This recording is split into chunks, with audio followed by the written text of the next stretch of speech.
music that we have on stage here, or you can just enjoy the whatever else you want to listen to.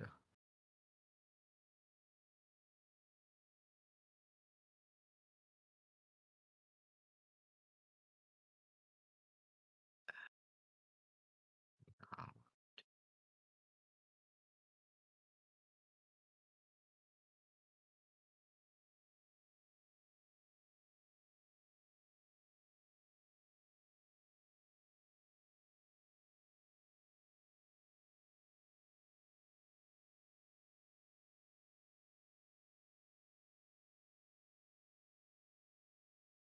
just so everybody's aware who is currently in the audience for the stage on Discord, there is also the stream up if you prefer to be just listening on the stream, and I do have the stream open if people who want to write questions there as well. But if you want to actually be able to speak, of course, being in the audience is a little bit better for that. It doesn't particularly matter to me. It's up to your level of comfort.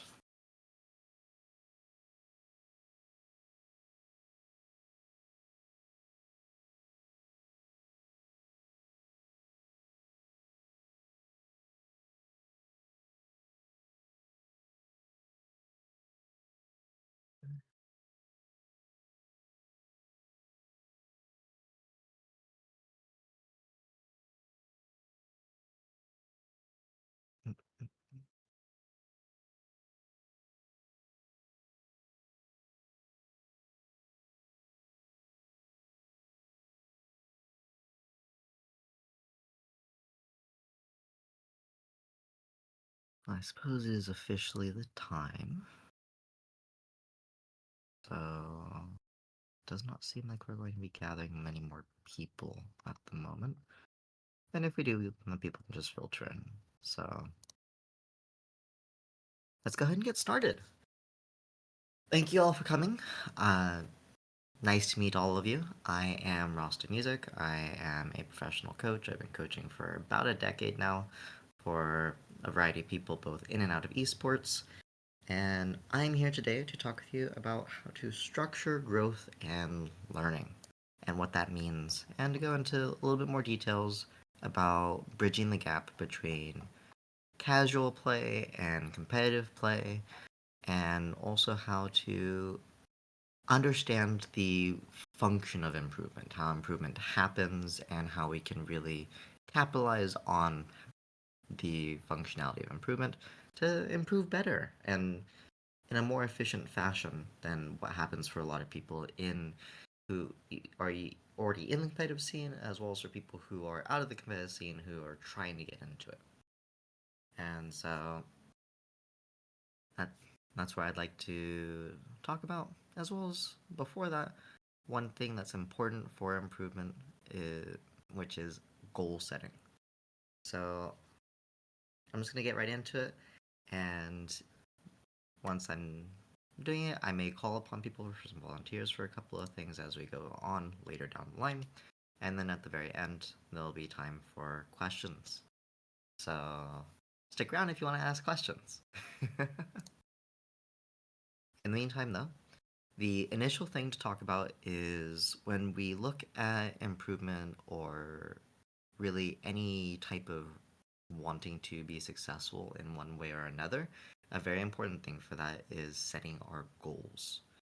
And what I mean by that is by having a clear, defined thing that you're wanting to do with your time and your energy, and what you want to actually measure your success as.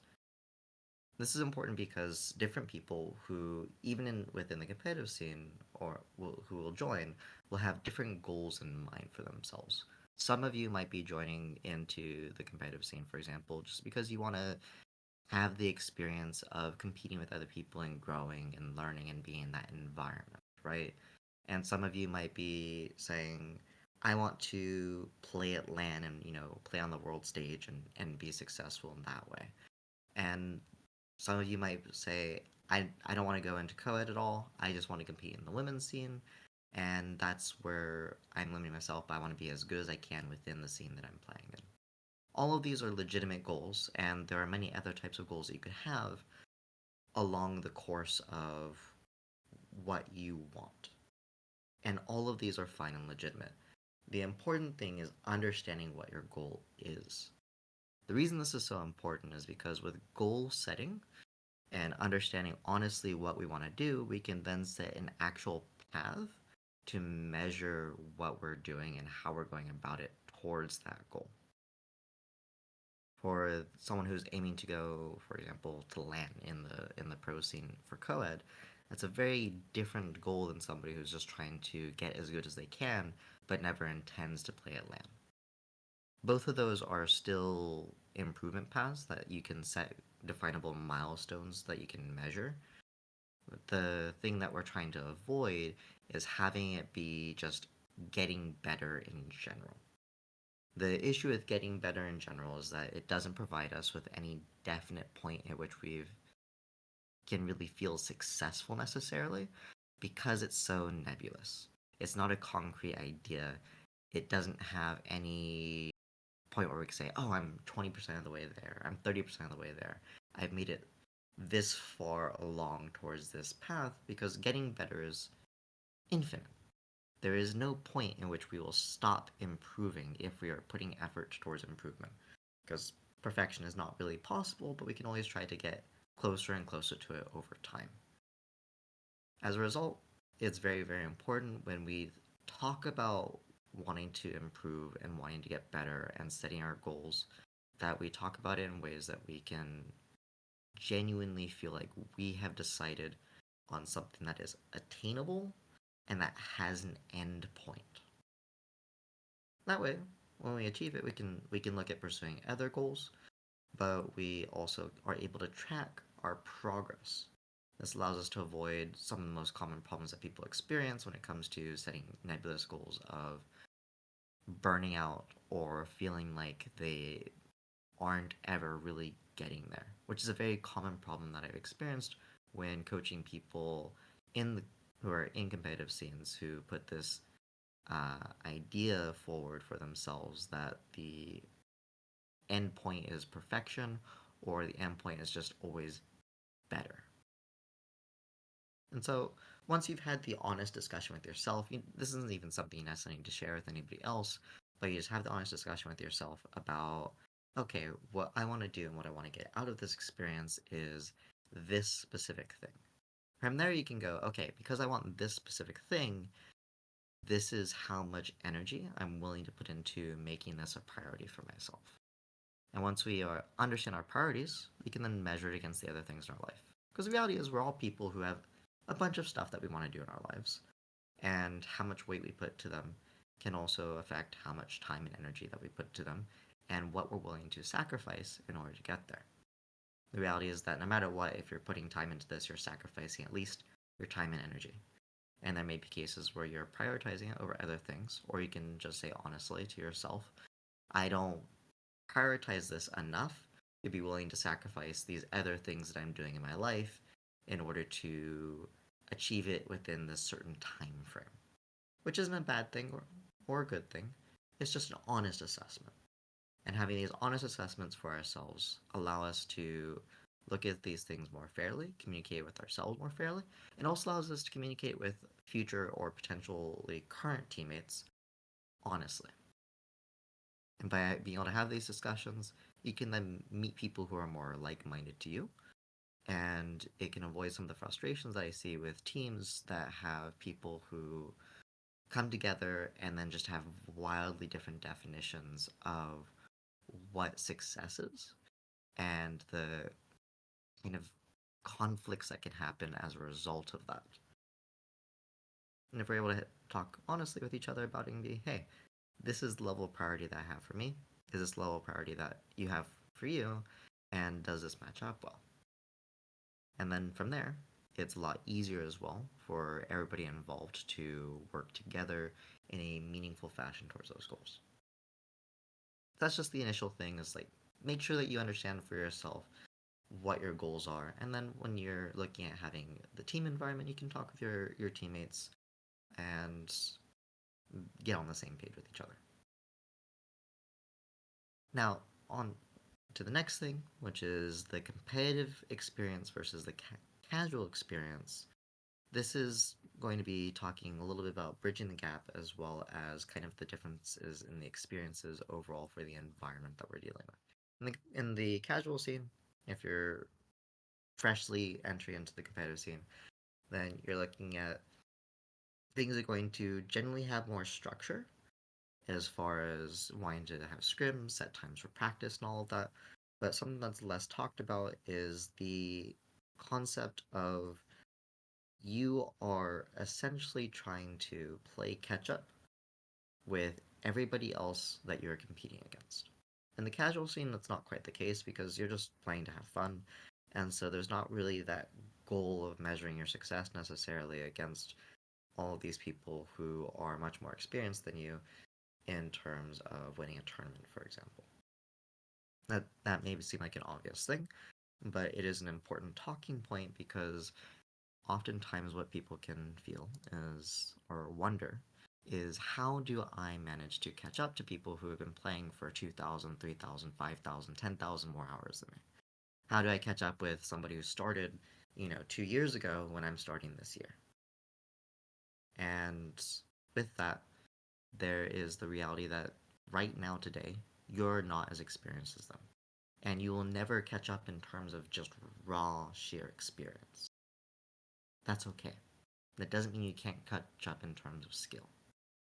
And so the way that this manifests itself is that skill is not a straight line of experience, where the more experience you have, the better you get all the time. The concept of grinding it out and the idea that just mere hours means that you're always going to be better is flawed inherently.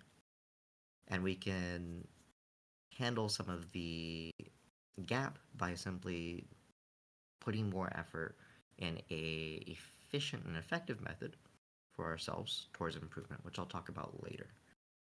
Uh, Along with that is the competitive scene. The environments that it has is going to be with other people who are going to put a lot more stress into it. And one of the issues around the competitive stress that happens a lot is feeling like we're not going to be successful or the struggle of losing against these more experienced competitors. The reality is that there are going to be losses. No matter how good we get, there's going to be losses and there's going to be that feeling of failure. The important thing is to keep a clear understanding of what we're trying to do whenever we go into these experiences. And being honest with ourselves about where we're at so we can set our expectations. Expecting to come in from the casual scene into the competitive scene and do well against people who have more experience than us when we're just starting out is going to lead to frustration. And even for people who are experienced, if we're playing against people who are just better than us, and we expect ourselves to just overcome that without any real method of doing so, it also leads to frustration. And so the focus that we need to have when we're coming into the competitive environment and we're playing against people who are better than us or who are more experienced than us is looking at it from the perspective of we're using this as the opportunity to push ourselves and to find where our weak points are. This is essentially just a stress test. How much stress can we handle? Where do we fall apart when we're under the stress of this environment? When we're putting our best foot forward, where do we slip up? And then focusing on that as the places that we look to grow and improve from.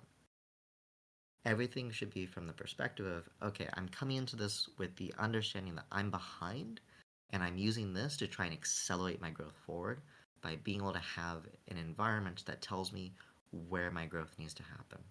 Where am I weakest? Put pressure on me so that I can find where I'm weakest and I can work on that. And the process should be the focus. The process of improving, the process of growing. So that way we can catch up. Something that happens a lot from people that I've experienced coaching is that they will get caught up in the grinding mindset even within the competitive scene. This is common even amongst pro players in the Apex scene, where the idea is if I put more hours in, that'll just fix it. I just need to scrim more. I just need to practice more.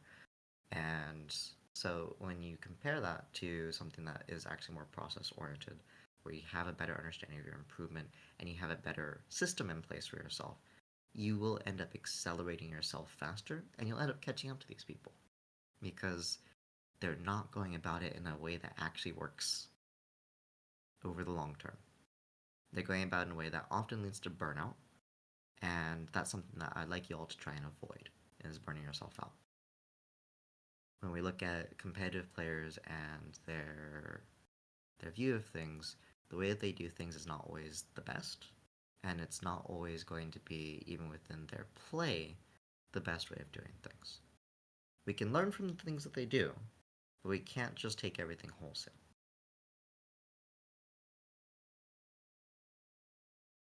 And so from there, when we go into all of our experiences against uh, competition, if we have our goals set and we understand that we're looking at the process first, we can get the ball rolling forward for ourselves to be able to actually accelerate ourselves further. Something that's key for this is when we look at the competitive players that we're around and we try to get a team for ourselves that if you don't already have one, is going to be finding like-minded people who have similar goals and who are willing to do similar types of work. And this is something that is very important when we go from the casual experience to the competitive experience is we don't just take the people that we're necessarily just friends with and expect that to be the team that we stick with. Reason being is that oftentimes if we're just friends, we enjoy each other, we like each other as people, it's a fun time, but at the end of the day, our goals may not necessarily align. Maybe the case that the friends you come in with from the competitive, from the casual end to the competitive, are in a similar headspace and you can all work together. That's not always going to be the case, and that's fine. You might already be in the competitive scene and you might be experiencing this as well, where you have teammates who have a different level of priority for their experience, different goals in mind for what they're trying to go for. And if that's the case, you might be experiencing cases where uh, some of your teammates aren't giving it as much priority as you would like, or some of them are giving it more priority than you would. And those differences can lead to frustrations that cause teams to fall apart. That can be answered better when we are able to talk honestly with each other and say, hey, this is my goal, and these are the steps I'm going to be taking towards it. Will you take these steps with me? And so when you build a team or you're looking to build a team, it's very important to have that honest conversation with your teammates, prospective teammates, or existing teammates, and say, hey, I want to ramp it up, or say, hey, I want to try up and apply this to how we learn. And if we're able to do that with or and have that conversation, we're going to be able to actually find more people who are similar to us in terms of what their goals are, the level of priority and effort they're willing to put in, and that'll avoid a lot of the frustrations that can happen with teams that are breaking apart simply because they didn't have the conversation about goals.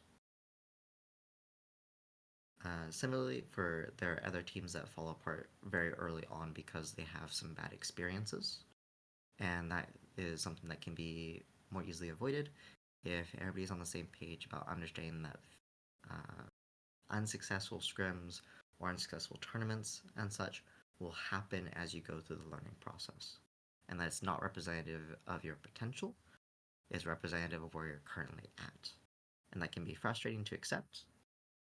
And even within that, there's some variance with how Apex works and everything.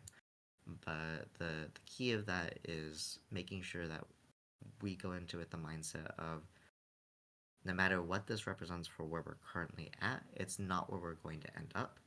And our focus is on making the improvements towards our goal, not about trying to be the best at where we're currently at. Maximizing our current level is less useful than looking to improve towards the next level. And while that may sound like it's the same thing, it's not. Maximizing our current level is essentially maximizing the results we can get from where we're at now. Which it'd be great to, be currently, let's say, 60% of the way there towards being able to compete with the people at the top, and then manage to muddle our way into, top three. But it would be a lot more consistent, a lot more favorable for us to instead put in the work to bridge the gap between the 60% and the people at the top. And have that be the focus rather than just trying to find short term methods of pushing ourselves and stressing over these results over each individual scrim, each individual tournament, and such, and having that be the basis on which we judge ourselves. And so I want to talk all about this to lay the groundwork for talking about specifically improvement and how we can structure improvement, because all of this actually feeds into it and matters for talking about it, as well as lays the groundwork for why it's important to track our improvement. So let's talk about improvement, breaking it down, how improvement works, and why you're not doomed just because you're starting later than everybody else. So, first off, improvement is a decelerating process. And what I mean by that is that you're going to find that as you start off with saying, hey, I want to get better, you're going to improve really, really fast compared to the people who have already done a lot of the work to improve. The way that it works is you're essentially looking at it's an incline, and it gets steeper and steeper the better you get.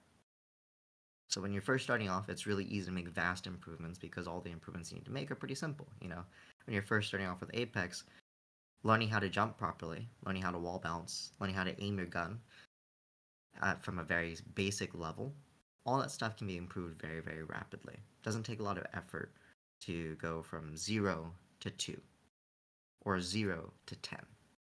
But then as you get better and better and better, the things that you have to focus on, the changes that you have to make will become more nuanced and become more difficult. And even some of the changes that we're making that may seem simple will require us to undo and unlearn old habits that we learned to get to where we're currently at. And that takes time and effort and energy, and is quite challenging for some people. Some people have a really hard time breaking away from their habits, which is fine. That's something we can talk about as well later, which I will be talking about. However, the core for this is remembering that it's because it's a decelerating process and it gets harder and harder to get better, the better we already are. That also means that we will be faster on the heels of everybody who's above us. And then, as we get closer and closer to them, things will slow down for us.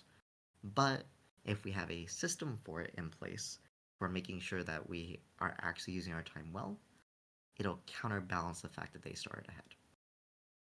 What I mean by this is in reference to what I said earlier in my speech here, is the idea that a lot of people, even in the competitive scene, even the pro scene, who are really experienced and really good, have this mindset of grinding it out and using their time essentially as the only way to improve.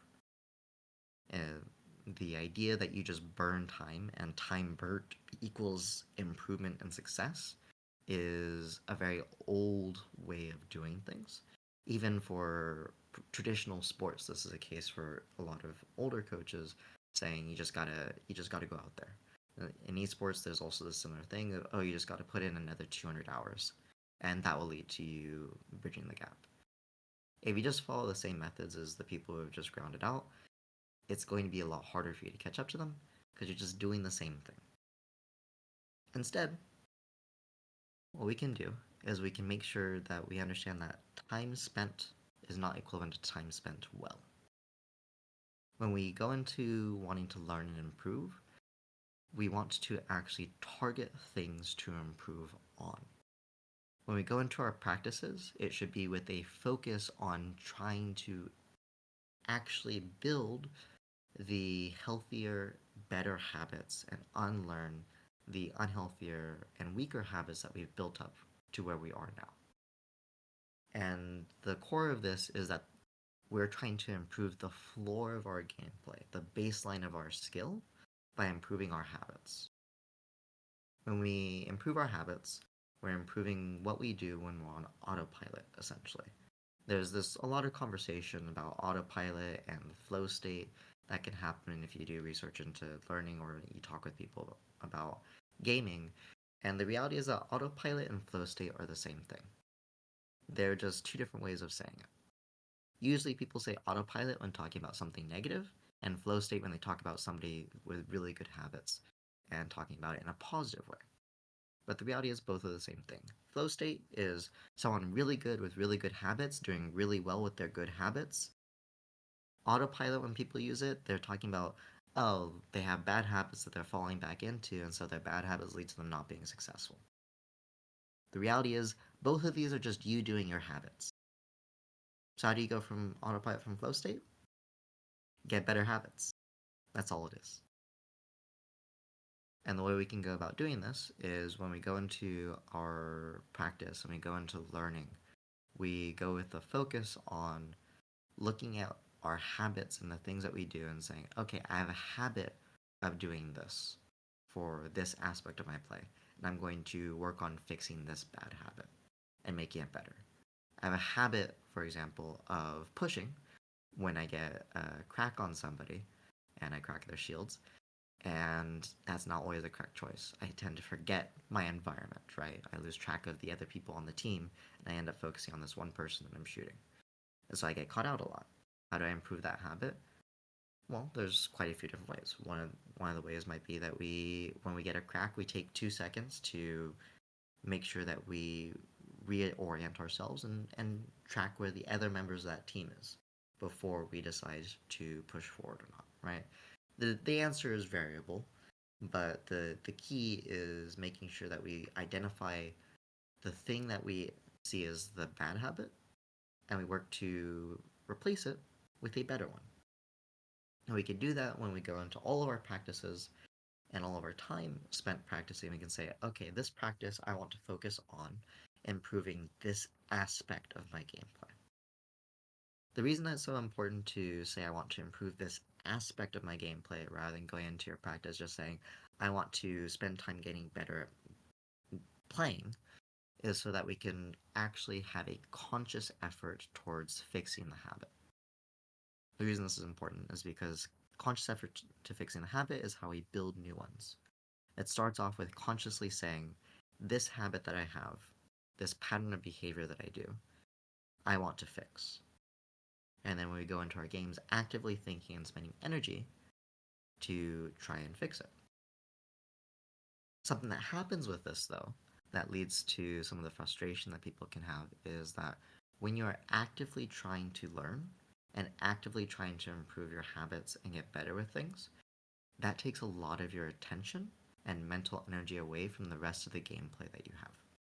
So you will almost always, almost definitely, play worse every time you're playing to improve than you would if you weren't trying to improve.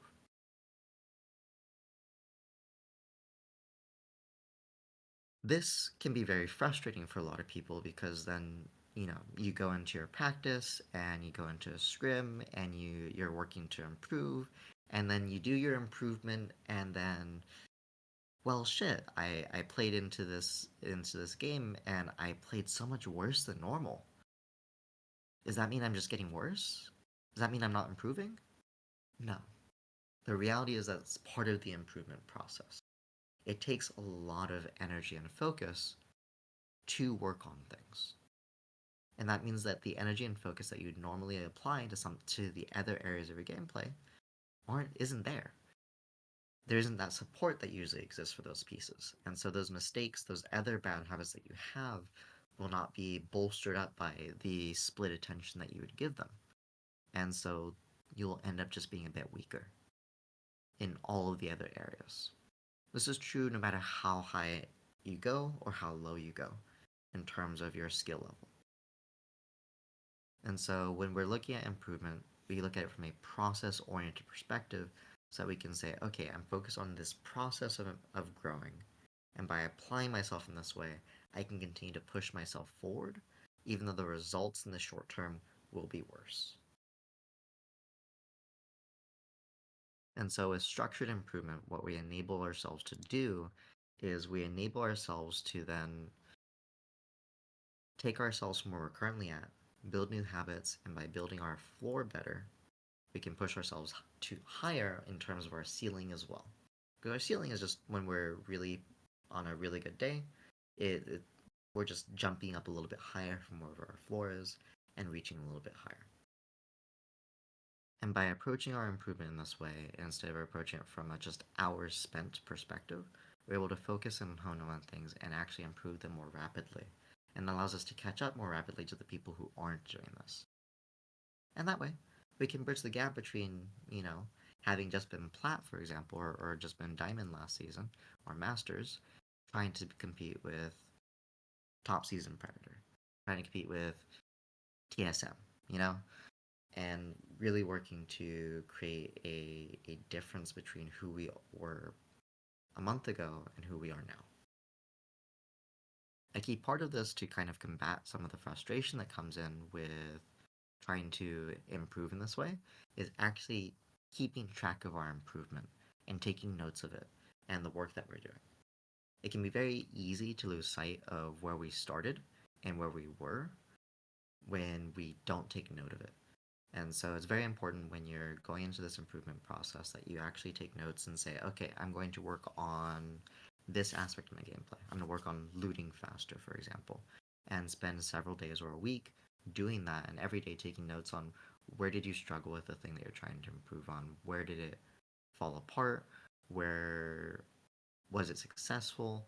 And as you take notes from day to day, you'll find that you're going to be improving, and those notes will show that by virtue of the fact that you'll be able to identify problem areas for yourself, and the amount of times that you struggle to actually focus and work on the thing you're trying to improve happens less and less. And then you review at the end of the week or the 3 days, whatever time span you set for yourself of doing it, and you can review it and be like, okay, yeah, I've made improvements towards this. Now, do I feel like I need to continue focusing on this to get it even better, or can I move on to the next thing and set a new practice goal? And if we set a time limit for it and we take notes on it, then we can actually have that consistent structure applied across the entire time that we're working to improve. And that allows us to keep track of it to kind of answer some of the frustration of feeling like we're not improving. Because it can be very easy if we're focusing on improving and having these bad days in terms of our performance go, well, that means I'm not getting better. And the answer to that is the notes. We look at the notes and go, oh, okay. I actually have gotten better. I can review my VOD and I can see I have gotten tighter and faster and cleaner on this aspect of my gameplay that I was focusing on getting better at. The other stuff isn't important. It's a matter of did I improve the thing that I improved on? And then, tournament days are separate. Tournament days are days that we don't try to improve, we just try and do our best, right? But every time we go into a scrim, every time we're going to practice, we go into practice with an active mindset of I'm practicing on this thing. Now, following up on this, I want to talk a little bit about the idea of time and time management and splitting our time up a bit. Because something that I also notice happens a lot with people is that there isn't really a true separation between our practice time, our active, just focused, locked in gameplay time, and our fun time. And this, in particular, the fun time and the practice time kind of overlap for some people quite often, and that can lead to a lot of burnout and frustration.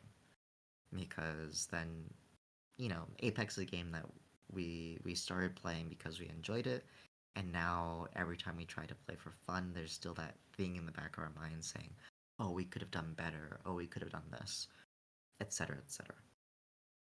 The answer to that is by locking out time slots and saying, "I'm spending this time on improvement. I'm spending this time on learning. This time on it, and then this time is separate for having fun." And this time is set for actually just playing and just letting myself play to the best of my ability for where I'm at right now. And creating these separated time slots is important.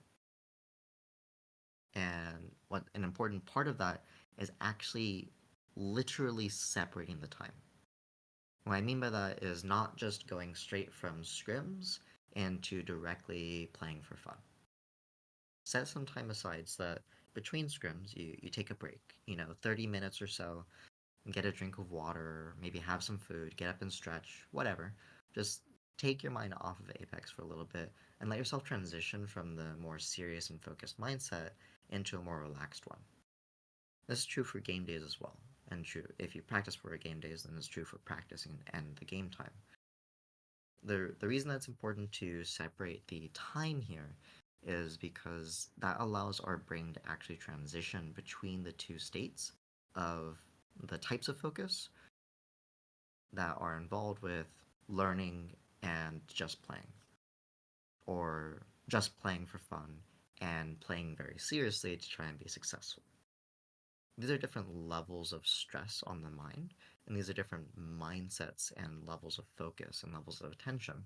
And if we apply ourselves the same across all of these, we're going to burn out our energy really, really quickly, and we're not going to give ourselves the time that we need to relax and recover. So, taking breaks is very, very important. This is true even within our practice time. I generally recommend for the people that I work with to work no more than 3 hours, or if you're an extreme person, maybe 4 hours. I generally recommend three at a time for any set time of practice. The reason being is that active practice takes a lot of mental energy, and so there's a limit to how much time we can actually spend focused in that way before it starts to burn ourselves out, and we're no longer able to give it the amount of focus that it needs, and we're no longer able to actually get a lot of value from it. So the way that I've worked with clients before, some of them only had 3 hours. And in that case, I told them split it up into 2 hour, just have 2 hours actually, 30 minutes of warm up time to get yourself in the mindset of what you're about to do, thinking about what you're doing, and getting yourself warmed up, right? That's both mentally as well as physically. Getting your hands warmed up is part of it. And then 2 hours of practice time, and then 30 minutes of cooling off time where you do the same routine. Whatever your warm up routine is, you do as your cooling down routine. So some of them, it's been going into Kovacs and doing a 30-minute Kovacs routine. Some of them go into the range. Others have different methods they do. It varies from person to person. Find what works for you and do that every time. The reason that we do the same thing every time, even if you can like adjust the exact Kovacs thing that you're doing, but using Kovacs as the example, if you're doing Kovacs, is it creates a mental trigger for ourselves where we are telling our mind that we are entering into the mental state for focusing on what we're about to do. It sets the on off switch. And that's very, very helpful for enabling ourselves to more easily transition ourselves mentally into focusing in that way. And if we do this consistently, it becomes easier and easier to transition and focus. And it becomes easier and easier to also transition out of it so that we're not stuck in that mindset when we leave the practice time. That way we can actually relax and get the rest of recuperation that we need to be able to do more practice later. Some of the clients that I've worked with have had 4 hour time slots or 6 hour time slots with their days. I recommend, depending on your time amount, no more than 3 hours in any block. But if you have, let's say, 4 hours, you might consider doing a shorter break period and splitting into 2 hour blocks and doing maybe a 10-minute warm up instead. The important thing is having a at least 10-minute warm up and cooling off time. I suggest 30 minutes just because it allows things to be an even round number of 30 minutes plus 30 minutes is an hour. But if you don't have that amount of time available, 10 minutes is still fine. Just keep it at least 10 minutes. Now, when it comes to healthy and non burnout oriented patterns, this is something that people can struggle with a lot with finding balance for. And so, if we have any volunteers, I can talk with you directly. I just need one volunteer to talk about actually structuring time in a day to be able to make work of this. Uh, there should be a raise hand option if anyone would like to raise their hand to volunteer for this. And I can talk with you about it, just as an example for this.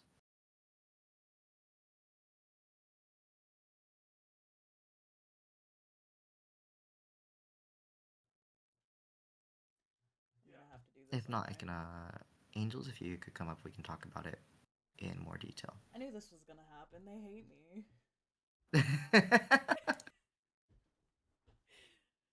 Oh. If people are shy or people just listening, using it as a podcast, that's completely fine. Oh. So, Angels, hello. Hi. Thank you for joining me today on the stage. I'm happy. I'm happy to help. I am. Um, I'm not a very structured person, so I don't know if I'm much help, but I will No, do my this best. will actually be helpful. So, uh, throughout your week, do you how often do you practice? How many days a week do you practice usually? It depends on the week. Um, Sometimes we scrim like 3 to 4 days, and like usually Mhm. scrims are pretty. Like I usually stick to 3 to 4 days just for scrims, but as far as like playing outside of scrims, it goes like sometimes I play a lot during the week, and sometimes I just don't play at all for the week outside of scrims. Mhm. So And are I'm very inconsistent. Okay, and are scrims is that the only time that you spend with actively trying as practice, and then there's other times you might play to relax, but it's purely relaxation, or do you have other things that you do for practice as well? I don't really have them structured. I kind of just go into playing with the thought process of like, oh, playing will make me better, but I know that's not how that works. I have like s- small goals to work on over that amount of time, but they're not like super specific. Like I switched to roller about a month ago, so I was like, I want to feel comfortable on controller, and I think I've hit that point right now. But as far as the time that I specifically took to hit that, I didn't really like block anything out. It was just kind of like I'll get there when I get there, I guess. Okay, So it's not so you really had a great. so you had a very kind of shoot by the hip method of Yeah, doing it. This is a very common method which I talked about earlier of just I spend time on doing it, eventually it'll happen type of thing, right? yeah. Okay, and so with your scrim days, how long are scrim days usually? They start at 7. They're usually over around like 9:30. Okay, so about 2.5 hours. Yeah, we warm up from like 6:30 to 7 usually. So that's not consistent either though. Like it's kind of a toss up whether we do like the mixtape or whether it's in the range or if we just do like a pub or ranked. Like it's never consistent how I warm up, and then obviously we scrim from 7 to 9:30, and then I just kind of like hop off. Okay. And so with that, you said maybe 3 to 4 in a week for scrim days. Yeah. So if we look at that for, that's completely fine. We can make improvements and we can grow even with one scrim day in a week as our only time of practice. It's slower obviously because time spent is useful, but it's a matter of time spent well rather than just time spent, right? And so when we look at your scrims, do you go into you mentioned you don't really go into your scrims with a specific goal in mind, aside from just if I play, I'll get better. Is that correct? No, I kind of do. I'm kind of hard on myself. So I IGL our team. I wouldn't say I give myself extremely specific goals, but it kind of depends on like where we're playing from that day or what I feel like I personally have been lacking on in the past couple weeks. So like I'll go into it with high expectations for myself on like rotations or like taking smart fights or like improving upon something that I feel like I did really bad the day before. And that always varies depending on what I was really bad at the day before. But I Okay. never scrims. I usually am pretty structured on like I want to improve on something. I never go into those with just the thought process of like, oh, I'm gonna play and I'll just get better because that doesn't help Mhm. me. Um, Beating myself up about something that I did bad helps me focus on improving on that. So something I want to talk about here is you mentioned that you kind of go off of your experience the day before to judge whether what to do for your Yeah. focus for your next day, right? So a weakness of this method of doing it is that what you struggle with in a specific day is not necessarily going to be what you are actually struggling with from a an overall perspective, right? Mm-hmm. Because there's a cases of things are symptoms of a different issue, and there's also going to be a matter of that's going to be pretty inconsistent. I imagine that from day to day, you tend to have different goals that end up popping up based off of your experience of the previous day. Yeah, Would that be correct? yeah. And again, like we always play, it's always from different POIs and such too. So I know that there's POIs that I just naturally don't play well out of. So if Mm. I beat myself up over rotations out of a bad POI, for example, I shouldn't really realistically be focusing on that as much if we go into the next day and I'm playing from POIs that I know that I rotate well out of, because then I'm beating myself up more about something that I know I shouldn't be. But since that it went badly the day before from a completely different area of the map, it's just kind of in my head. Right. And so that's kind of one of the weaknesses currently that I can see from talking with you with the current method that you're approaching to your improvement is that it's very based off the results of what happened recently. This is what I'm going to work from. And so this is not a very uncommon problem. This is actually pretty common, where people will focus on whatever their most recent negative experience was, and they go, "Oh, I messed up this one thing, and the last scrim block or the last game, so I really need to tighten up on that." And the reality is that sometimes that is the correct thing to focus on, but for an extended period of time. So let's say, for example, the rotation thing that you mentioned, right? Uh, you don't have that issue with every POI, but you do have it from specific POIs. So what you can choose to do is on the scrim days where you decide to go to that POI, or I guess if you don't decide and you just kind of fly by the seat of your pants, it's different. I assume that you decide with your team which POI you're going from. Yeah. So on the days that you decide, hey, I'm going from this POI that I know I have a weakness from, that would be a time that you can say, okay, I'm going to focus on working and labbing this out, and then trying, if you can, to more consistently drop at that POI when you're doing your practice, even though it's going to lead to your team having rougher scrim times. And talking with your team being like, hey, I'm really wanting to get tight and right with getting our rotations out of this POI correct, and so I'd like to drop here more often so that we can get some consistent practice on this. That way I can have this be shored up and really get proper with it so I can focus on other things, right? Mm-hmm. And that'd be the way that we could approach it so we can provide some more consistency for it so we can really work on it in a way that's meaningful. One of the weaknesses of doing it by most recent result, or one of the weaknesses of kind of going off of our feeling from it and having it adjust often, is that we don't give ourselves time to actually start building proper habits with these things. Because it's really difficult to create a habit from one day. And so my suggestion for you for that would be to look at your scrim days and go, okay, I'm not really playing from these POIs very often, so let's focus on something else instead. And if we happen to drop in this POI this one time, know in advance, oh, this is going to be a rougher day for my rotations, but that's not the thing I'm focused on right now. It's not important because it's not what I'm trying to improve on. And Okay. if you approach it from that perspective and you go from, okay, it's going to be rougher, but that's not a big deal, because I'm working on this other thing. That might also help with buffering some of the negative emotional experience that happens with knowing that you had this thing that you kind of sucked at, right? Right. Because you also have a built-in excuse for why you kind of sucked at it. It's something that you're weak at that you're not even focusing on right now. Your mental energy is spent elsewhere. You're trying to work on this other thing that will get you better for all of your POIs. That's more important. Yeah, that's Whereas super helpful. And then, once you've shored up the more general things, right? You've cleaned up the gameplay stuff that you feel is really holding you back as far as your overall gameplay. Then you can go back and go, okay, I can work on this specific POI now because the other stuff I've gotten tight and right. I feel good about it. Now let's go back and answer this little piece here that's left over for this specific POI. Get that shored up, and then I'll be good to go. Does that make sense? Yeah. Yeah, that's super helpful because it's obviously like it's hard to think of so many big issues going into single practice because we can't fix so many big issues in one day. Yeah.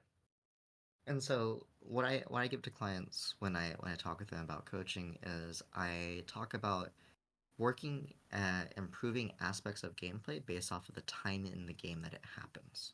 And so anything that you're working on should not happen at the same time as any other thing. What this means is that you can split up Apex into kind of a series of times when things are happening, right? Your initial rotation time, your first drop and landing at your POI, and your first rotation out of that is a separate time than the mid game or the late game. Your in team fight scenarios are different from your in rotation scenarios. Those are kind of mentally separated times where you can focus on something that is a different skill. Does that make sense? Yeah. Yeah, that makes a lot of sense. And so something you can do if you want to work on multiple things at once in your practices is you can split them up in terms of the times that they happen, and then when that time rolls around, having your mental energy be focused on the thing that you're supposed to be working on for that. Let's say you want to work on tracking enemy teammates and your teammates better in team fights, and then you also want to work on better shot calling because you mentioned your IGL for your team, better shot calling on your rotations. Those are separate times when things happen. So you can say, okay, for the rotations, I'm going to work on that. And also, in team fights, I'm going to really try and work on tracking. And then from there, you have two things that you can be working on at practice that you're not just working on one thing. Because I know some people are not satisfied. One thing only, that doesn't feel right. Well, you can only really focus all your attention on one thing at a time, but there are different times when you don't have that thing to focus on. So this way you can have multiple things that you're working on within a single set of practice, but they're still separated in times that you can actually give them your full attention. Yeah, that makes sense. That makes a lot of sense. And so that's an example for every listening of how we can examine our practice time. Thank you, Angels, by the way, for coming on stage with me. Yeah, you're welcome. I I'm happy appreciate to it. help. Thank you. And so, That's actually extremely helpful because I always overthink all of the things that are going wrong, and they're always big things. And focusing on all of the big things rather than one big thing at a time is not helping at all. yeah, if we cut it down to bite-sized pieces in this way and we focus on one thing at a time, it it provides two benefits. One is, you're not spending all your energy stressing about, oh, there's a million and one things to do before I'm good enough to be where I want to be, and the demoralization of that. But also, it allows you to actually work on something in a meaningful fashion because you're able to sit down and really hone in and sharpening on that thing. Yeah, I'll definitely start implementing that. Like this week coming up, I'll try to. And that's wonderful to hear. Thank you for joining me on stage. Everybody give a round of applause.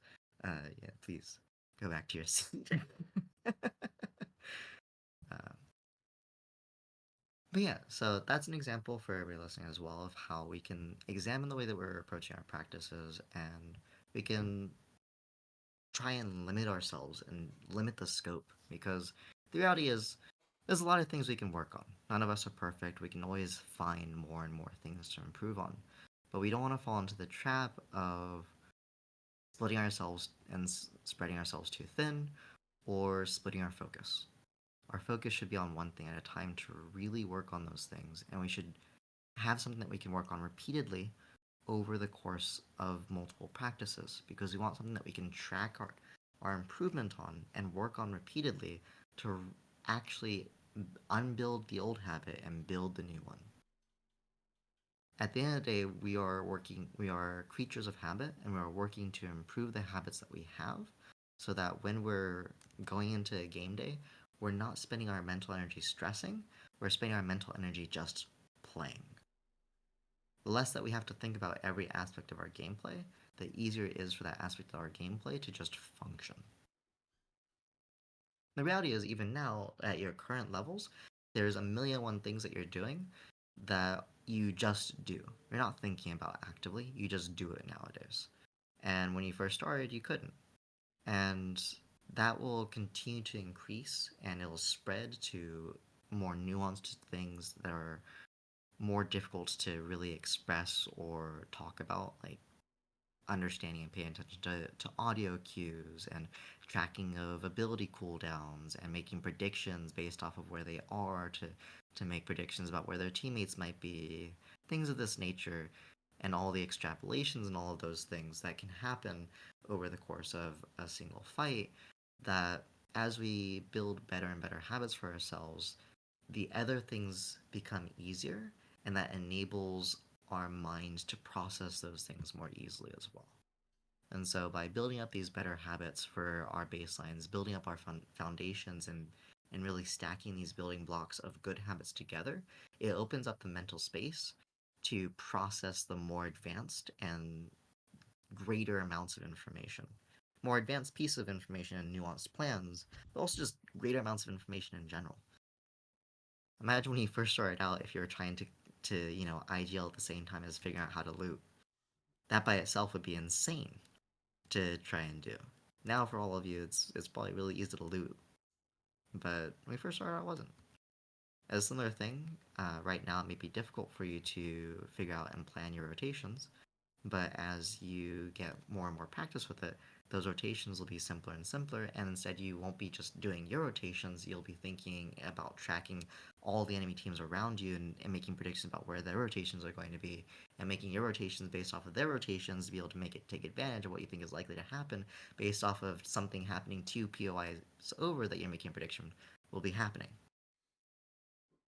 The layers get deeper and deeper, but that's only possible if the mental space for those types of thoughts is there.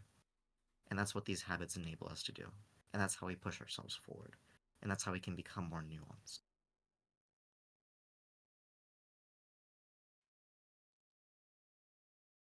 As a final thing before I go into questions, I want to talk a little bit about the idea of working on improvement as a process, as well as how to treat ourselves respectfully while working to improve. The important thing with this, and what I mean by this, is respecting who we are as people and the truth of who we are when going about practicing. Not everybody processes or learns the same way. Some people will learn better from having a 30-minute conversation with somebody, while other people would be better off spending those 30 minutes playing the game and working on it in game to try and make things function. Learning how you learn, understanding how your mind processes information is really, really important. When you go to approach your conversations with other people when trying to learn, when you try to approach coaches for information, understanding what works for you will allow you to get the most out of the time that you spend practicing and also get the most out of the time that you spend with coaches. If you're able to talk with a coach and say, hey, I work a lot better if I have visuals to work with, or hey, I work a lot better if I don't have visuals to work with, or hey, I need some concrete examples of things that I'm doing to really connect with it, or it needs to be something more concrete, or because I struggle with something that's purely abstract. If you can say that to a coach, then a competent coach will be able to go, okay, since you work better this way, I'll adapt to you, and here's how we can approach this concept or approach improving for this in a way that's meaningful to you. And similarly, you can do that for yourself and say, okay, I don't work well with all this theoretical nonsense. I need something more practical. For working with my rotations, I can't just think, oh, well, it's 10 seconds faster to do this. I need to actually go into the firing range or into practice, like go into a scrim lobby, get a custom code from a friend, and just run around and feel the 10 seconds faster for it to really connect with me. If that's the case, figure out what works for you. Find that method that applies better to how your mind processes information, and be honest with yourself and treat yourself fairly. Not everybody processes at the same speed. Not everybody has the same basis of knowledge and information. So even if you're approaching something slower than somebody else in your team or somebody else in the environment that you're working in, that doesn't mean that you're behind. That just means that that's not something that you necessarily process the same way that that person does. Maybe the way it was approached wasn't the way that works for you. Try looking at it from a different perspective. Approach it from a different angle. Give yourself some fairness and some lenience, and look at it not from the perspective of, oh, I need to improve quickly. Approach it from the perspective, oh, I need to improve in a way that's meaningful and sustainable for me. It's a lot better to make the practice that you do and the effort that you put in something that you can maintain over a long period of time rather than trying to sprint to your destination. Improvement will always be a marathon. So give yourself the energy to run the marathon. Don't burn yourself out. Give yourself time to rest. Drink some water. Stretch a little bit, you know? Keep yourself healthy while you're going through this process. Don't sacrifice your health just to try and get there a little bit faster. It's going to hurt you in the long run.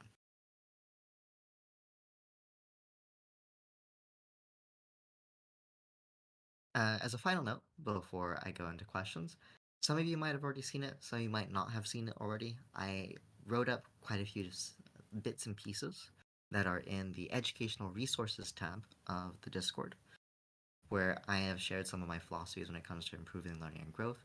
I've talked about some of the things I talked about today in the text that you can find there. But I've also talked about some other things like types of coaches, keeping track of momentum, and some other things as well. So if you're interested, feel free to take a gander, and you'll be able to get some stuff that I didn't talk about today that might be of use to you. And mind you, a lot of the stuff that I talk about in that sequence of threads is kind of a foundational level approach to some of these topics. Where if you need to go into more detail, I can do that, but I did not do that because I need to limit how much I pack into a single post in the Discord. I actually tried posting these in the Discord, and I talked with Angels, and I had to split them up a little bit because they were too long and reword them a bit because the original versions were too long. So imagine if I went into full details, right? So there's some foundational stuff there that might be useful to some of you if you haven't found it already, to kind of talk about things like first steps into how to communicate with people in terms of our communication in game, approaching performance anxiety, how we can keep track of our progress, the types of coaches that are out there so we can find the right coaches for ourselves, etc., etc.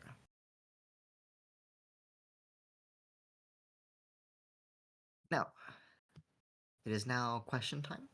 So if anybody does have questions in the Discord chat, all I have to do is make a request to speak, and I can call on you and bring you up onto stage to ask your question. I will give a few minutes here for anybody to raise their hand if you'd like.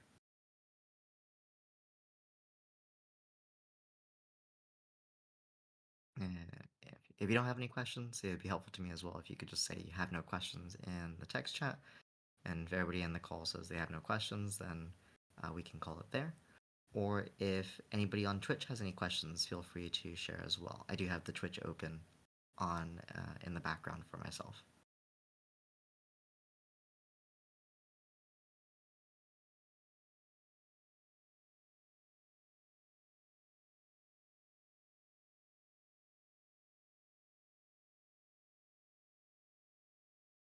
So far in the Discord itself, it seems like there's no questions from anybody currently present. For anybody in Twitch chat, are there any questions? Does not seem like it.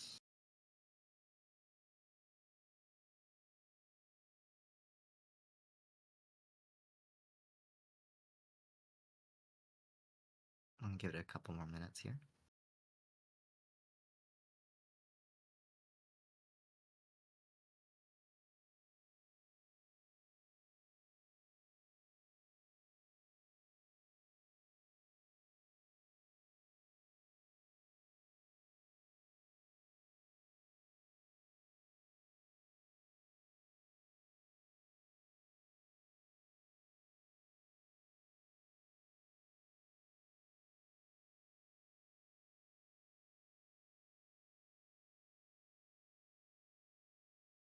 Okay, we have a question from Sugar Pops. I'm gonna read it out loud, so anyone who's podcasting this and not actually looking at the stream doesn't have to look at the stream, no worries. The question is, I've been taking a break from comp to work on my skills independently. Would I be better off working with a team, or should I stick to solo skill work if that's where I think I'm lacking? So,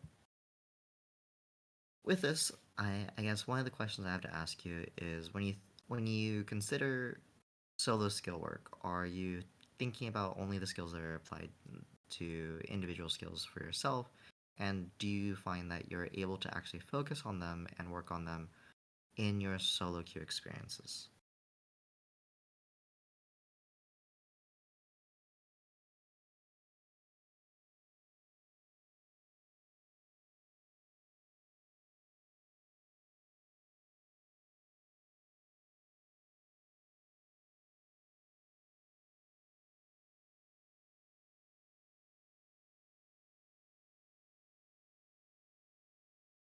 Yeah, so the response from Sugar Pops was that they are individual skills, and a bit of a yes or no because it's really hit and miss because of the nature of solo queue itself.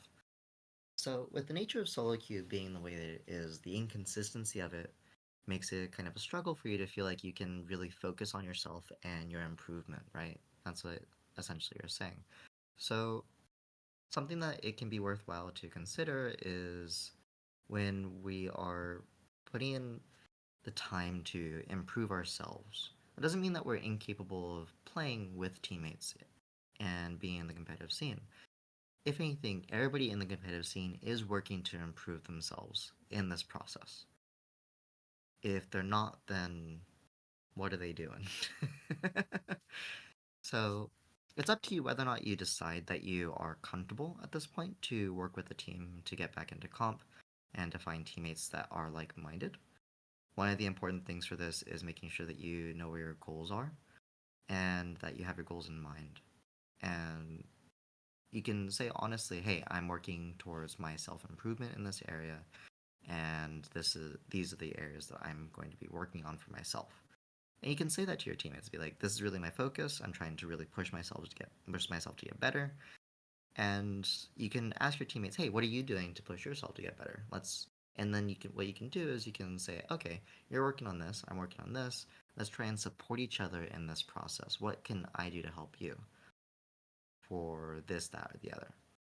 For example, if you have a teammate who's working on, let's say, their IGLing, right? Something you could maybe work on as a teammate skill is saying, okay, I'm going to work on providing you some more valuable information to you when we're in these fight scenarios, right?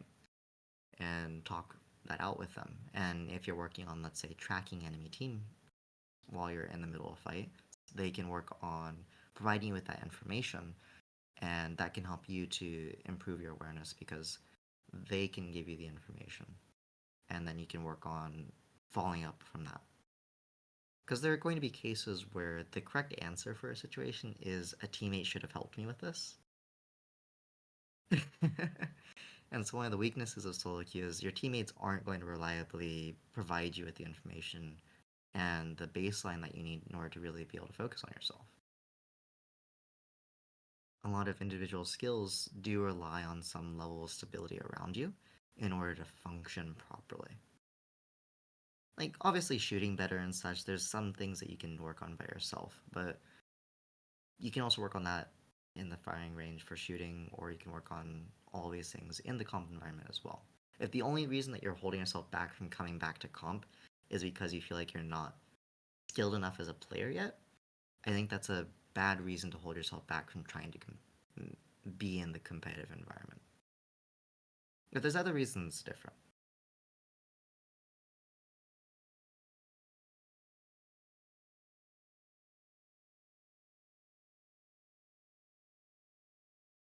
Sherry Pop's response to that is that that's true, makes a lot of sense. I never thought about in that aspect. We were all working on something individually, even when we were on a team.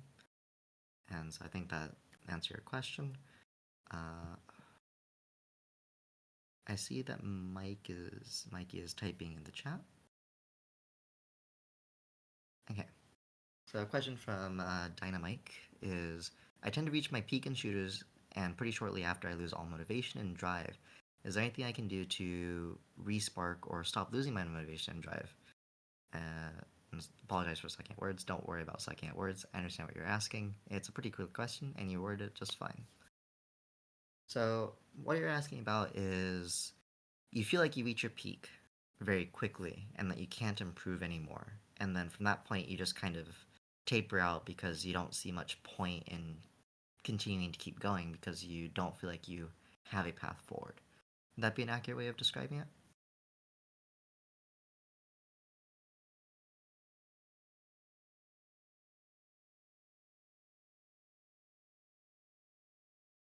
Okay. Let's talk. So you said that's an accurate way of describing it. So let's talk about the idea of reaching our peak, right? The idea of reaching our peak, oftentimes for people, is a matter of we reach the limit of what we feel like we can figure out to do. Our personal peaks often for shooters and such, and for games in general, and for most things that are more mentally oriented, is I've hit the limit of what I can figure out on my own. This is not the same as your actual peak in terms of what you could potentially do in terms of your personal growth. This is just you hitting the wall at which you are not sure how to keep moving forward. So there's a couple different approaches to this. The fast answer is get a coach to try and help you figure out where to move forward from there. But I'm a coach, so you can say I'm a little bit biased in suggesting coaching for this. So I'll give you a non-coaching answer as well. Another alternative solution is to review your gameplay honestly and compare it to people who are better than where you're currently at.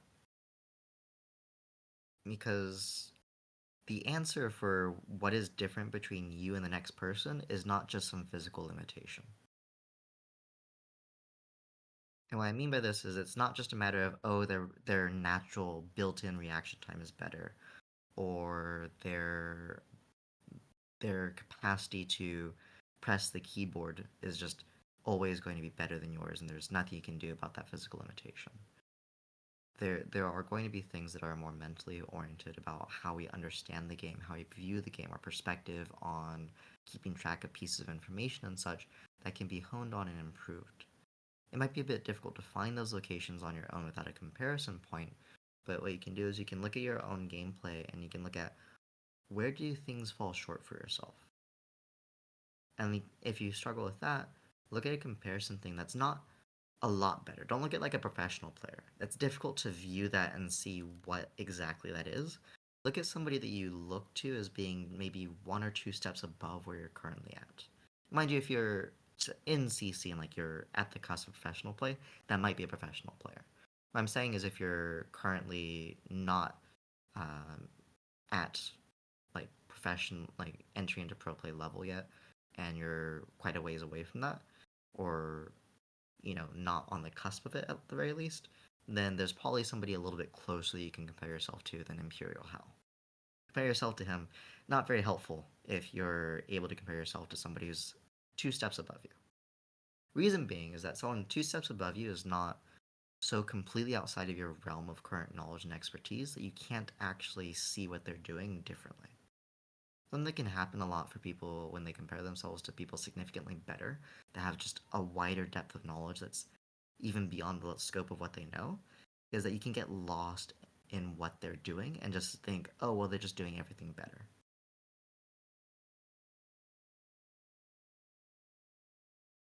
Does that make sense?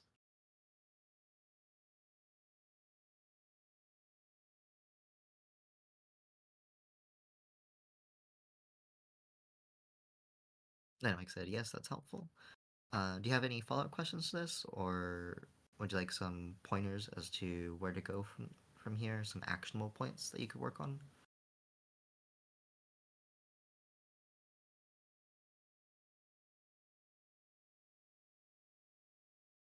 I think some pointers for going forward. So some actionable points to look at is one thing if you aren't already reviewing your VODs, or I guess not even reviewing, but recording your VODs is record a couple of VODs of your gameplay where you're not trying to improve. Just literally go in and try and play your absolute best. Just let yourself lock in and focus on playing the game. Don't work on improving anything for a couple of your VODs. Get a couple of those, maybe like three, right? And I want you to look at all three of them and try and find some habits of yours, things where you're consistently doing the same thing. And ask yourself, is that something that's actually benefiting your gameplay or not? And you can look at multiple different habits, multiple different things that you have. But when you break down your gameplay and you look at, okay, I have a habit of peeking from the same place multiple times. I have a habit of pushing as soon as I get a crack. I have a habit of dumping nades when I see people behind cover. Whatever the habit is, right? How are you using your utility? What are your habits when it comes to peeking? What are your habits in terms of your movement in a team fight? Do you lose track of the enemy team? Do you lose track of your teammates?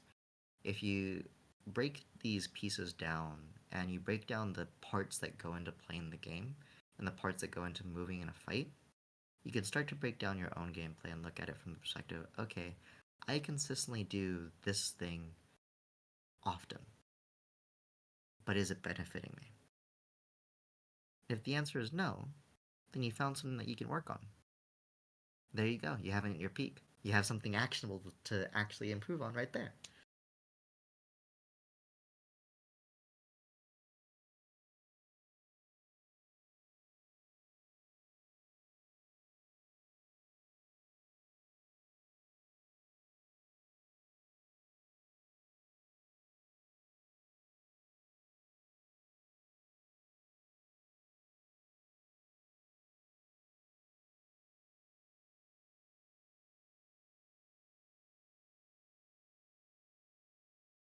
Currently, we have multiple people typing in chat for those who are podcasting, so I'm being quiet as I wait for their response.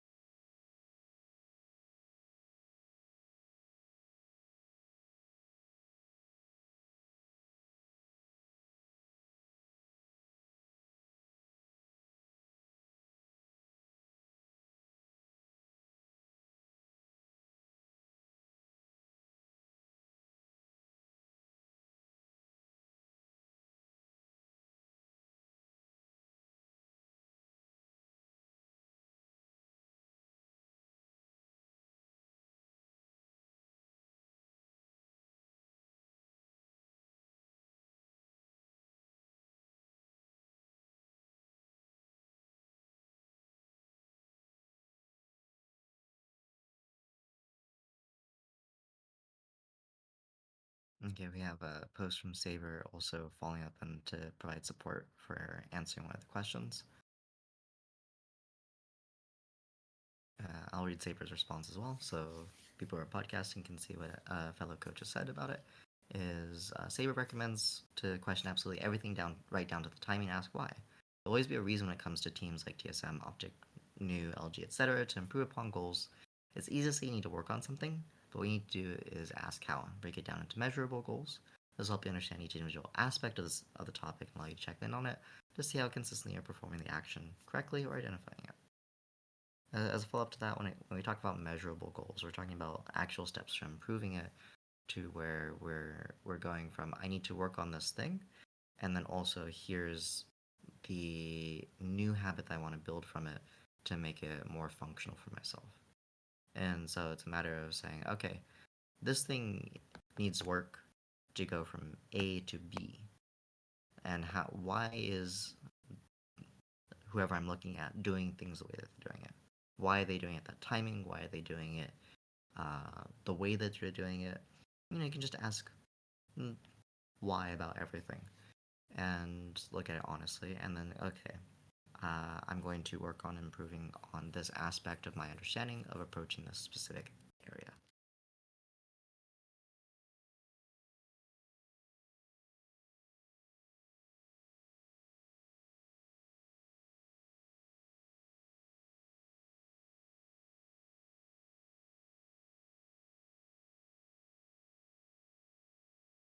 Does that make sense to you, Dynamite?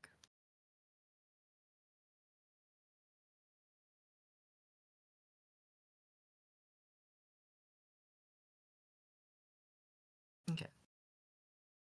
Are there any other questions from anybody who's currently present, either in the Discord or in the Twitch chat?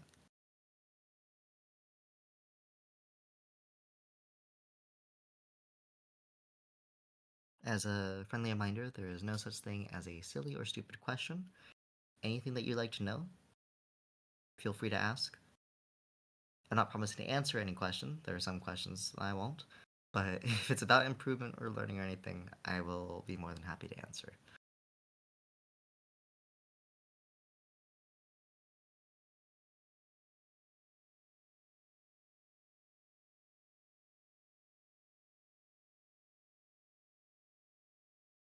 So far, it does look like we do not have any more questions.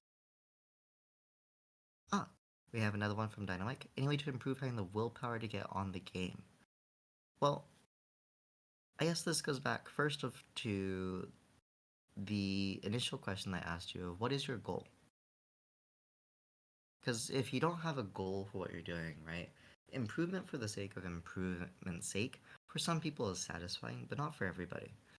And if that's your only reason for doing it and it's not motivating to you, that's not enough reason to get on the game. And that's fine. However, if you have an actual goal that's meaningful to you, like something that's actually measurable, that's concrete, then you have something that you're working towards that will give some more merit and meaning to doing things. Additionally, when it comes to improvement, it's not always about getting on the game. There are other ways that we can approach learning and improvement that don't involve booting up Apex Legends at all.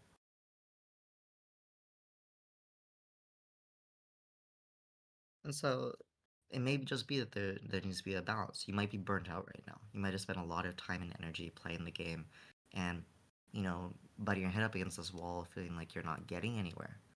And so you might need to take some time, take a break, and come back to it a little bit later. Maybe spend some time just relaxing, play a different game, drink some water.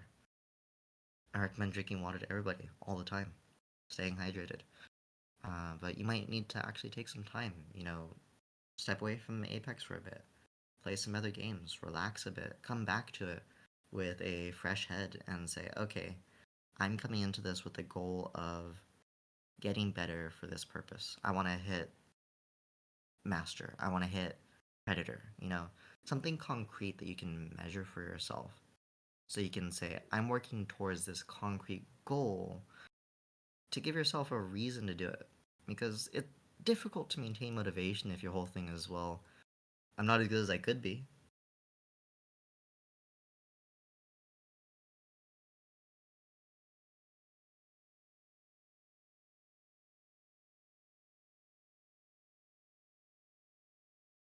And Saber shared that their inspiration is watching videos explaining the growth of Pro League teams. And they find that very inspiring and it enables them to, keep at what they're doing as a coach. It's a matter of what your goal is and look at it honestly and saying, what is it worth to you? Because the answer can be sometimes, hey, I have this goal of getting to Predator, or I have this goal of competing in tournaments. I have this goal of hitting LAN, but it's not a priority. And that's okay. For some people, it's just not as heavy a priority as other things in their lives, and there's no shame in that. And there's nothing wrong with saying, you know what, I would like to be able to compete at the highest levels of gameplay, but it's not worth it to me to spend uh, time doing that over time spending with my family, over time spent hanging out with friends, over time spent working on a different career path. And that's okay. That's completely fine. The important thing is here is being honest with yourself and saying, hey, this is the level of priority I'm giving to this. This is the level of weight I'm putting onto doing this thing. And then viewing it honestly and saying, this is the goal that I have. These are the other aspects that I have in my life. Which am I weighing it against? And then you can decide, this actually isn't worth it to me compared to the other things I've got going on. Or this is worth it to me, and so I'm willing to put in the time and energy to invest into doing it for this. And I think it'll also be easier for you to find motivation and willpower to get on the game and to continue playing it if you can actually have measurable improvement. I think it's a very demotivating and very hard to have any motivation to play a game where you value improvement if you feel like you can't improve at all, if you feel like you're just stuck. As soon as you feel stuck, that's really demotivating. Anytime that you feel like you're just stuck, you can't get anywhere, there's no path forward, and you really want to move forward, why would you keep doing that? Why keep bashing your head into the wall? Nobody wants to do that. And so I think for you, suggestion as a starting point, Mike, would be to uh, take some time to really break down your current level of gameplay. Look at your previous games. Look at people around you that you know are decent, like a little bit better than you, or even significantly better if you can make sense of that stuff. And look at it from the perspective, okay, I'm gonna use these as the examples of what's achievable for me, and like actually genuinely believe that you can improve. Because I'm promising you, you can get better and improve from where you're at. And so it may be that you struggle with doing that on your own, and you might need to get help for it. Sometimes the answer is getting help. You might need to go to a friend to get some outside feedback, maybe a coach. I know that there's several who have joined the server, and there's others out there as well who offer their services. Whatever you need to do to genuinely believe that you can improve is important for that. Does that make sense, Dynamic?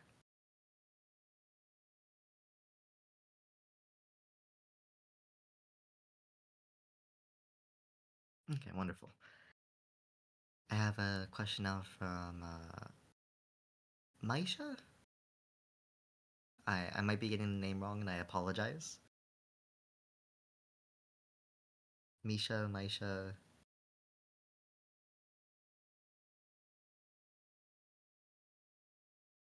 Maisha. I don't know as far as Maisha. Okay, I got on the third guess. My apologies, Meisha. So I have a question from Meisha. I feel like I have this really bad cycle of wanting, put simply, instant gratification, in the sense that if I start playing and I'm not playing to know what I'm capable of, I just stop playing due to frustration. Would you maybe have any suggestions to try and get out of that type of mindset? Yes, let's talk about it. The mindset of wanting instant gratification comes from wanting to feel it often for people comes from a desire to feel like they are correct in their beliefs. Something to give proof or evidence of either their beliefs or to answer insecurity for a lot of people. This may not be the case for you, but there's multiple different sources for it.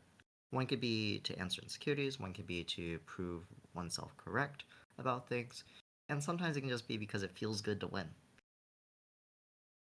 Which of these do you feel applies to you?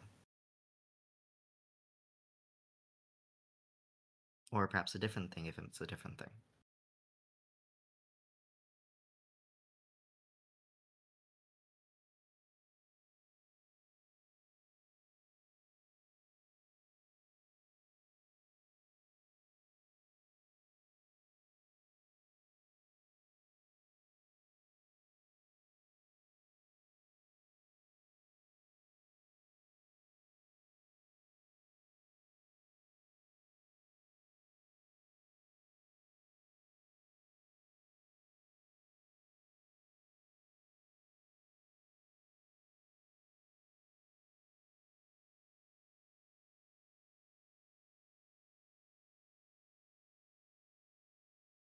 Yeah, so having off days puts you off, and feeling like you're not putting out the amount of damage or kills, or not putting the types of plays that you know you should be, that you feel like you should be capable of, or that you know that you're capable of on a better day, right? And so this is talking about the feeling of dropping down below our maximum, essentially, and judging ourselves based off the results of any particular game or series. And so this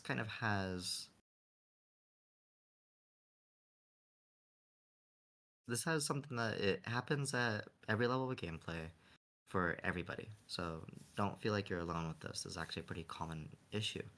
I actually have recently coached a professional player who they were really struggling with this, and it was to the point that they had difficulty maintaining their frustrations, and it caused them to uh, have conflict with their team even because they were getting so frustrated with the fact that they weren't performing at the level they felt like they could, that they considered some of them, a few different ones actually, have considered like quitting or considered leaving their current team and because they don't feel like they're worthy of it. Others have just felt like, what's the point of it at all, right? So even at the professional level of play, that's something that happens. One of the things to note about this is that Apex Legends is a game that has a decent level of chance involved with it. So when it comes to results, the results have a decent level of chance to influence them. Not it's not completely luck based, right? But luck is a little bit involved. Where the ring pulls, what loot you get, what loot your opponents get when you have to face them. These things are a little bit RNG based. So one thing to keep in mind is that there is variance that is outside of our control involved. Now, for the things that are in our control, for example, our consistency, right? The question I have for you is which is more valuable to you? Uh, Having days where you perform at your current best, or putting in the work to get to where your current best is your future worst?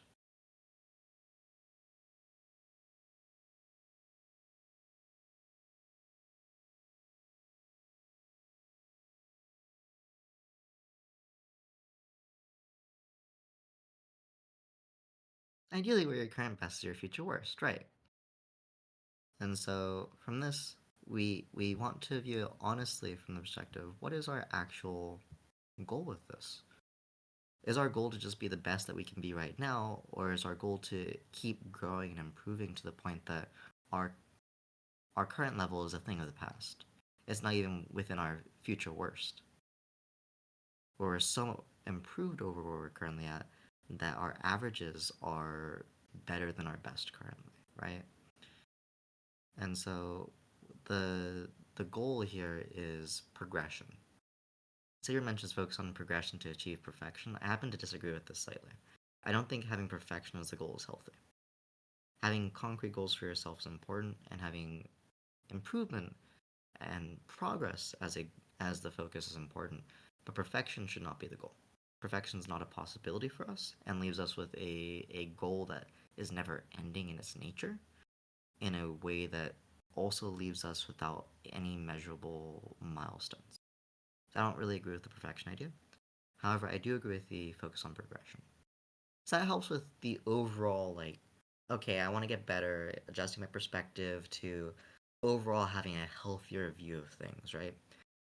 But that doesn't really answer the question of when I have off days, I feel like shit. What do I do about that? Right? Because me telling you, hey, focus on improving is great. But when you have a bad day, are you really going to be thinking about, well, I'm really trying to improve and I am getting better when you just had a day where you end up dropping 200 damage and got one kill and you feel like you should have dropped three times that? Do you think that'll be where your mind's at? I personally don't think so. Right, probably not, right? So it's great to talk about this shift in perspective, and for the long term, that shift is going to be important and healthy for you, and it'll help create a mental buffer eventually against the frustration. But that's a very long term and long sighted view of it that doesn't do anything for you right now. And something that I often work with clients and people that I work with on is the concept of fixing things for the short term versus fixing things for the long term. Improvement is a long term fix. Changing our perspective is a long term fix. Creating structure for our improvement, creating structure for how we learn, creating structure for our practice, all of these things are long term fixes that when we apply them will eventually pay out, right? They provide gradual returns that will eventually get us to where we're wanting to go. But when you go into game tomorrow, nothing I've said today will help you. Tomorrow, if you have a bad day, it's going to suck. And thinking back, oh, Rasta said to focus on improving, isn't going to make those bad feelings go away.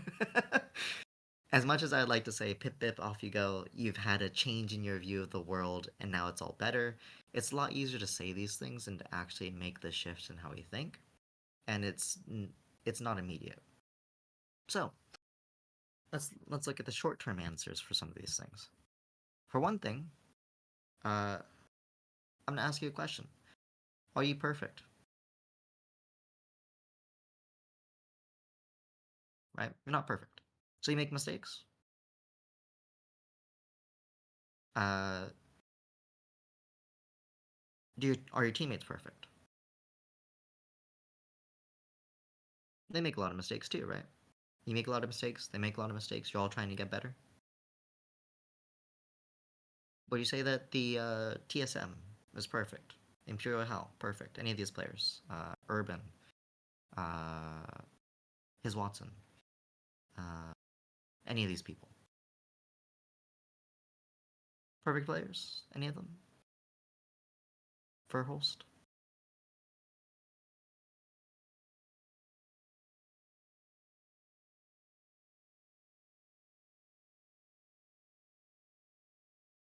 Yeah, none of these are perfect players, right? And you say LOL because you know the question seems a bit silly, right? To ask you, are these people for? Because the answer is obviously no. I'm asking a leading question here.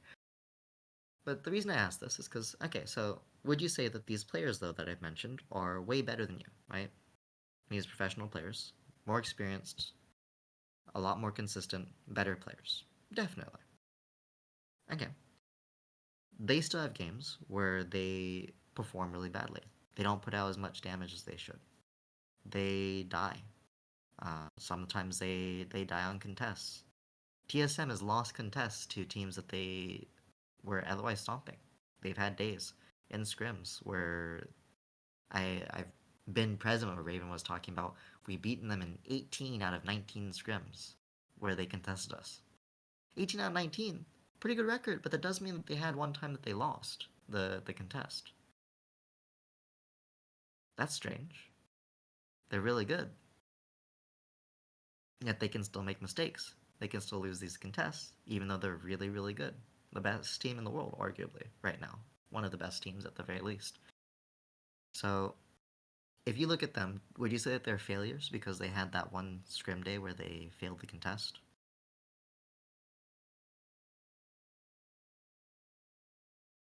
Of course not, right? What makes you better than them? Why are you a failure when you have a bad day? And they're not.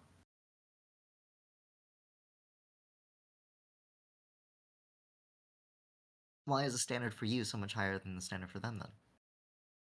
They're significantly better players than you. Why are they allowed to have bad days and not you? Why are you so unfair to yourself?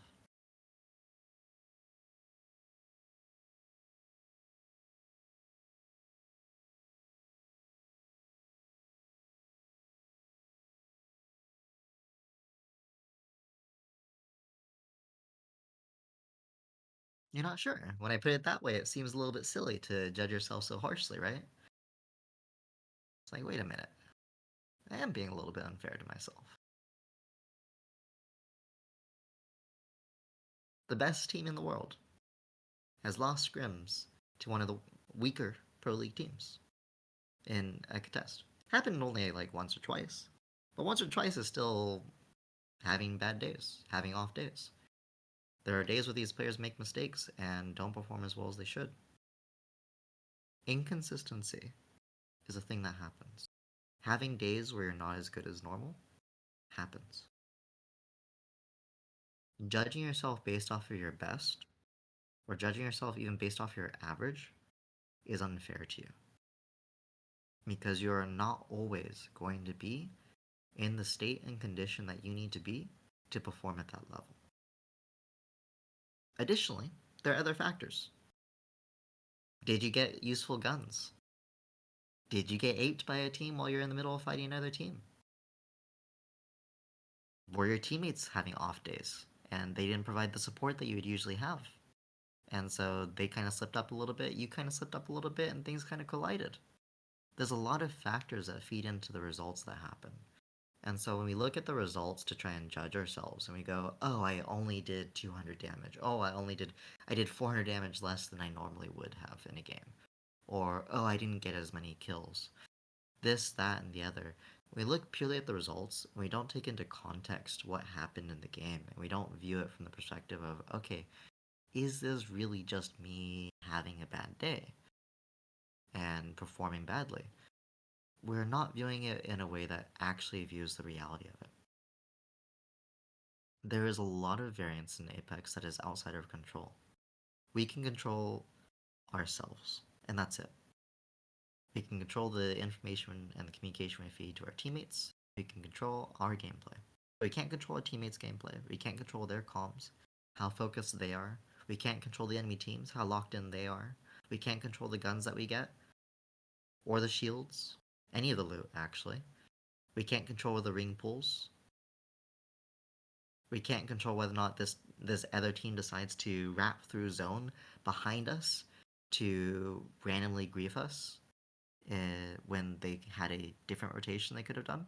Happened in Pro League, by the way. Teams have gotten just completely destroyed because another team did something really wacky and zany, and it ruined what they had going on. If we view things only from the result, we're not taking any of that into consideration, which makes the assessment completely off base and unfair to ourselves. And then further, you're allowed to have bad days. That doesn't make you a failure. Everybody has bad days. And when you start to think, oh, I should have done better, oh, I should always be at the top of my game, ask yourself, should you hold yourself to a higher standard than the best players in the world hold themselves to? And why are you being unfair to yourself?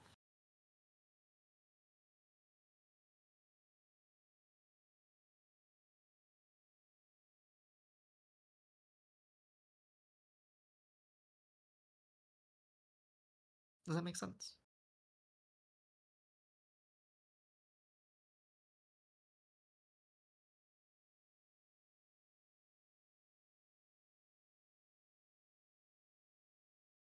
The response from Aisha was, that makes sense, and I feel like I really need to hear that. Thanks so much. I'm glad that that was helpful. I'm glad that that made sense to you. I have time for one more question before we wrap up the seminar. Do we have any other questions from people who are currently present in Discord or in Twitch chat?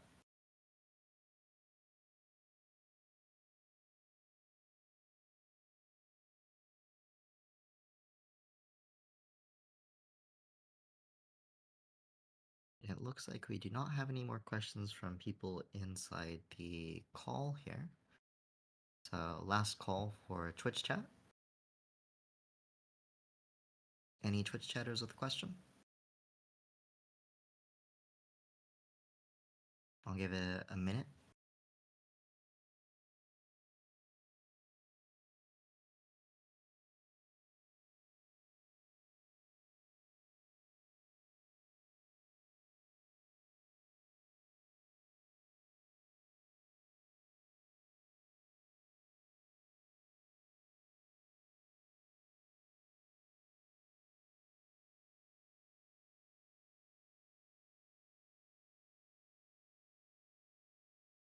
It does not seem like we have any more questions. So that'll be it for the seminar for today. From me, I am RastaMusick of Practical Performance Coaching. And this is my seminar about improvement, structuring growth, and structuring learning. Hopefully, everybody who listened found it helpful. And for future listeners, thank you for listening in. For present listeners, thank you for listening in and taking part. And I hope that you all had a great time.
Oh no, I had more time slotted for this anyway.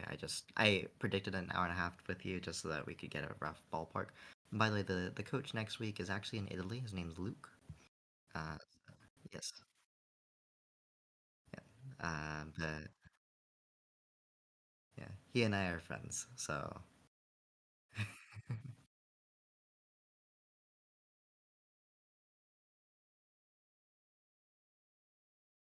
yeah, thank you for having me, and for everybody listening. I'll be dropping out now, but feel free to reach out to me if you have any follow-up questions, or if you'd like to schedule coaching with me. I do have a website as well as an email, or you can contact me via Discord as well or Twitter. All of those work for me. Thank you for having me, Angels. It was a pleasure.